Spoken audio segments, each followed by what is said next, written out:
Alrighty, this is for comedic relief, only because if you don't laugh, it could make you cry. This is attempt number 4 of engine replacement. Fortunately, I did not accept the second one, or the third one. I had to send back and get other engines. But anyway, this is the 4th engine this vehicle has almost attempted to take. As you can see, there is 2 engines from the junkyard. That the one on the right never made it into the car. The one on the left ran about 1,500 miles, and the oil pump failed. So my suggestion is if you ever, and I mean ever, put an engine in a Toyota Camry, I think the 2.2 liter Toyota engine, if you ever change one of these out, spend the extra 50 to 80 bucks and put an oil pump in it, because that is what failed, and that's what caused that one on the left to annihilate itself. The oil pump just quit. So it's worth the insurance, and I learned a hard lesson.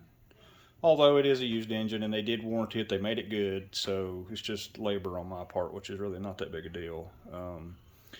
But anyway, there's the old 2. I have the balance shaft out of the one there because I was checking rod bearings, and they were already toast before I got the engine. And I guarantee you the reason that engine right there on the right that I have took apart on the bottom end, the reason those bearings are gone is because the oil pump failed. Guarantee it. So that's the weak point on these engines. So it's almost worth, if you put a timing belt on it, every 90 to 100,000 miles, just put an oil pump on it. It's a little more trouble to pull the oil pan and all the extra little bolts, but it's really not a hard job. It's so easy.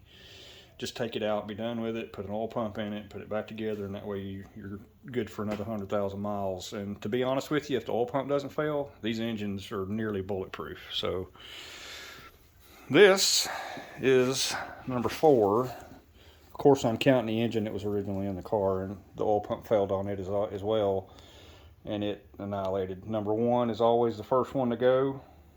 It must be the oiling priority in the block. You would think, since the oil comes in, right there is the main oil feed galley, and the pump actually pulls it in from the top. What do I do with it? There it is. So the pump itself, the pickup screen attaches to the oil pump here, and it feeds up to this, which is your oil pump, which spins and pushes the oil through these galleys. And if it's hard to see this, let me get a flashlight. Sorry for the randomness here, but if you look, if you can see that, all the way down there, that goes all the way to the back of the block. So basically the oil's being fed into the block right there, and there's a lot of trash in there too. Wow. But anyway, this engine is good. I took the rod caps off and put them back on and retorqued them. Balance shaft is amazingly tight. But that's the main fatigue failure point of these engines, is the oil feed line. And I'm sure if I was rebuilding this, I would probably take a Dremel and notch that to give that relief a little more. Yeah, because that's not much. Basically all you got is the thickness of the gasket giving the feedback on that. So, and that whole galley there, ooh, look at all that junk. It's collecting rust. So you can see there's an issue there that Toyota needs to address, and I've never done this before. So, camera is completely out of focus, and I'm just standing here talking. Anyway, this engine has had a head put on it not long ago. If you can see the valves right down in there, they are brand new valves, brand new guides.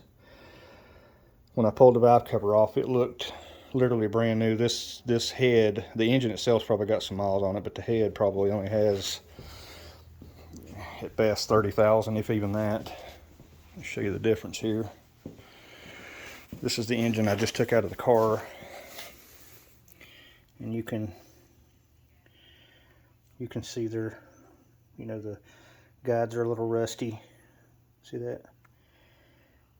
There's a little bit of buildup compared to the other head. The exhaust valves. And oddly enough, this thing looked like it was running a little lean too. That's a computer issue or a vacuum leak. Hard to see. But anyway, you can tell the other head has definitely got newer components in the head itself, and the exhaust side it's like brand new valves. So anyhow, also I put it on a table, just built me a new workbench, so why not put some cardboard down so I don't get oil all over it. But pull your torque converter out. I already did this on this one once before. Put new axle seals, new torque converter seal. Just do it. Just save yourself some aggravation, and check the throat on the torque converter for wear, because there's a bushing inside just behind that seal, and if it's wearing because the crankshaft's moving around or whatever for 200,000 miles, a lot of these, that bushing will start to wear. And really the only thing you have to do to these transmissions is change the filter and fluid, and you might have to change that bushing and that front seal and the axle seals. They don't give trouble. As long as you take care of them, they last, guys. If you find a leak, fix it.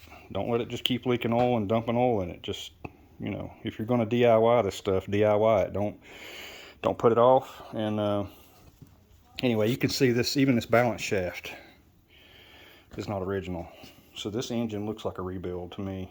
And it's super, super tight. Timing belt had been replaced, cam seal's been put in it, crank seal had been put in it, possibly even an oil pump, but that oil pump felt it didn't feel great, so it's getting a new one. So anyway, there's the 97 Toyota that I paid $100 for, and even after all this, even if you count my time, I might have $2,000 in this car, and you couldn't buy it for that. You'd end up spending $3,500 to $4,000 with the market the way it is right now, and it's actually a really solid car. We drove it to Alabama and back, probably with the oil pump failing, and it never gave me a minute's trouble. I was just driving to work like the next day after making that trip, and it started knocking. So, and I drove it all the way into Nashville, 80 mile an hour, rod knocking, no oil pressure, 0 oil pressure for about 46 miles, and it just kept right on trucking. And when I pulled the drain plug out, it had metal in it, but it wasn't like chunks or anything coming out. These things are freaking amazing. So anyway, there's the Toyota saga. 8 minutes worth of yapping. Have a good day.